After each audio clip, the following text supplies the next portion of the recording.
নমস্কার, আমি দেবজ্যোতি। কলকাতা টিভি ডিজিটালে আপনাদের সকলকে স্বাগত জানাই। ২৬-এর বিধানসভা নির্বাচন, তার আগেই তৃণমূল কংগ্রেসের সাংসদদের বিশ্বভ্রমণ, চমকে যাচ্ছেন। এই রকমই একটি ঘটনা ঘটতে চলেছে। আল জাজিরায় যাচ্ছেন অভিষেক বন্দ্যোপাধ্যায়, বুলগেরিয়াতে কাকলি ঘোষ দস্তিদার, আর চিলিতে যাচ্ছেন ডেরেক ওব্রায়ান। হঠাৎ তৃণমূল সাংসদদের বিশ্বভ্রমণ, ফেস ভারতবর্ষের রাজনীতিতে এই মুহূর্তে অত্যন্ত চর্চিত বিষয় এটি। ফের সংসদীয় প্রতিনিধি দলে জায়গা পেলেন তৃণমূল কংগ্রেসের অভিষেক বন্দ্যোপাধ্যায়। বিশ্বের ৬০টির বেশি দেশের সঙ্গে ভারতের সংসদীয় বন্দী গোষ্ঠীর একটা দৃষ্টান্ত স্থাপন হয়েছে বা যোগাযোগ স্থাপন হয়েছে। আর সেই বিশেষ গোষ্ঠীতে কোন সাংসদ থাকবেন আর কোন সাংসদ থাকবেন না তা বেছে নিয়েছেন লোকসভা স্পিকার ওম বিড়লা। সাংসদদের তালিকায় রয়েছেন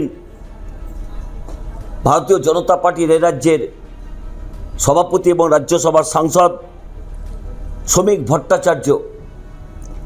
একই সঙ্গে থাকছে অভিষেক বন্দ্যোপাধ্যায়, ডেরেক ওব্রায়ান, কাকলি ঘোষ দস্তিদার। কেন্দ্রীয় সংসদীয় দপ্তরের মন্ত্রী কিরণ রিজিজু এই তালিকা প্রকাশ করেছেন। সেখানেই দেখা গেল অভিষেক বন্দ্যোপাধ্যায় এবং এক্স হ্যান্ডেলে এটা পোস্ট করেছেন কেন্দ্রীয় মন্ত্রী কিরণ রিজিজু। পোস্টে লিখেছেন, অপারেশন সিন্দুরের সাফল্যের পর প্রধানমন্ত্রী নরেন্দ্র মোদী দেশ জুড়ে ভারতবর্ষ কী পদক্ষেপ নিয়েছিল অপারেশন সিন্দুরে তা ব্যাখ্যা করতে সংসদীয় টিম বার করেছিলেন। মাননীয় সাংসদ তথা লোকসভা স্পিকার ওম বিড়লা এখন ৬০টির বেশি দেশের সঙ্গে বন্ধু গোষ্ঠী গঠন করেছে। এই উদ্যোগ বিশ্বব্যাপী গণতান্ত্রিক সম্পর্ক জোরদার করা। জানা গেছে মোট ৬৪টি বন্ধু গোষ্ঠী গঠন করা হয়েছে। প্রত্যেক দলে বিজেপি সাংসদদের পাশাপাশি বিরোধী দলের সাংসদরাও রয়েছেন। যে দেশগুলিতে প্রতিনিধিত্ব করবে ভারত সেগুলি হলো Sri Lanka, Saudi Arab, Armenia, Al Jazeera, Germany, New Zealand, Switzerland, দক্ষিণ আফ্রিকা, ভুটান, ইসরায়েল, মার্কিন যুক্তরাষ্ট্র, রাশিয়া, দক্ষিণ কোরিয়া, নেপাল, জাপান ইত্যাদি। নিউজিল্যান্ডের গ্রুপে নেতৃত্ব দেবেন শ্রমিক ভট্টাচার্য। আলজেরিয়ার নেতৃত্ব দেবেন অভিষেক বন্দ্যোপাধ্যায়। বুলগেরিয়ার নেতৃত্ব দেবেন কাকলি ঘোষ দস্তিদার। ডেরেক ওব্রায়ান রয়েছেন চিলির দায়িত্বে। এছাড়াও অন্যান্য যে বিরোধী দলগুলি রয়েছে, যেমন কংগ্রেসের পক্ষে প্রমোদ তেওয়ারি নেতৃত্ব দেবেন মেক্সিকোয়। এই নিয়ে উত্তপ্ত মেক্সিকো, সেই জায়গাতে তিনি যাবেন কিনা তা নিয়েও কিন্তু ভাবনা চিন্তা শুরু করে দিয়েছে। ইন্দোনেশিয়ায় নেতৃত্ব দেবেন শিবসেনার একনাথ শিন্দে। জাপানকে নেতৃত্ব দেবেন অখিলেশ যাদব। ইতালিতে নেতৃত্ব দেবেন পি চিদাম্বরম।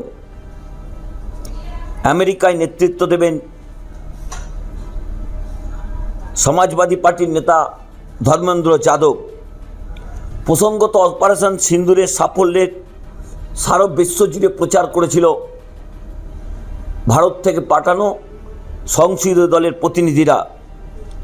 সন্ত্রাসবাদের বিরুদ্ধে ভারতবর্ষ যে জিরো টলারেন্স দিচ্ছেন তা কিন্তু এই সংসদীয় দলের প্রতিনিধিরা বিভিন্ন রাষ্ট্রে প্রচার করেছিলেন।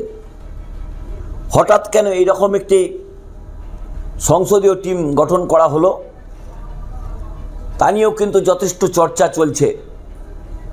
এখনও বিভিন্ন রাজনৈতিক দল বুঝে উঠতে পারছেন না হঠাৎ করে নরেন্দ্র মোদী, যেখানে শুধুমাত্র তার জোট সঙ্গীদের নিয়েই বিভিন্ন অনুষ্ঠান, বিভিন্ন কর্মসূচি করেন, সেখানে কেন বিরোধী রাজনৈতিক দলগুলিকে প্রয়োজন হচ্ছে। কারণ বিশ্ব মানচিত্রে ভারতবর্ষের অবস্থা যে বন্ধুত্বপূর্ণ সম্পর্ক বিভিন্ন রাষ্ট্রের সঙ্গে ছিল সেগুলো অনেকটা ক্ষয়িষ্ণু হয়েছে, সেখানে বেশ কিছুটা বাঁধন আলগা হয়েছে। তাই বিভিন্ন রাজনৈতিক দলের যারা প্রাজ্ঞ ব্যক্তিত্ব রয়েছেন এবং যারা বিভিন্ন ভাষায় কথা বলতে পারেন, তাদের সঙ্গে কথা বলে এই সংসদীয় টিম গঠন করা হয়েছে।